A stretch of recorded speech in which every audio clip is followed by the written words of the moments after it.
Robinhood Markets has filed for an IPO. Here's what a would-be investor needs to know. Robinhood's an online stock trading service that's grown amazingly fast over the past couple of years. It's got around 13 million users. Now, its pitch is that it makes trading easy and fun, but it also cuts out the middleman by not charging commissions. Once Robinhood ripped up that old commission-based brokerage model, most of its big rivals, companies like Charles Schwab, E-Trade and Fidelity, had no choice but to follow suit. So what it does instead is take what's called payment for order flow. That means that when you buy or sell shares with Robinhood, it sends the order to what's known as a market maker, a big company like Citadel or Virtue, which in return shares with Robinhood part of the profit.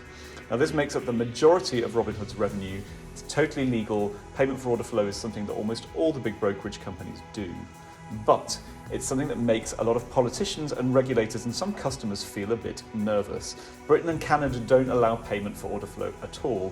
The worry there is that the broker might pick the market maker that gives the best kickbacks and not the one that provides the best service.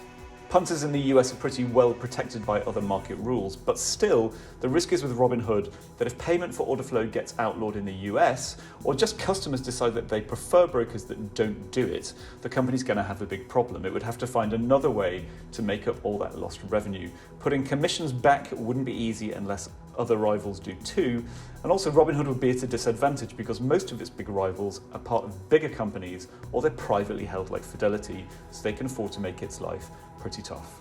Now, the company may be going for a valuation of around $30 billion according to my colleagues at Reuters. That seems pretty aggressive when you consider that Robinhood is still reliant on really one kind of income, payment for order flow.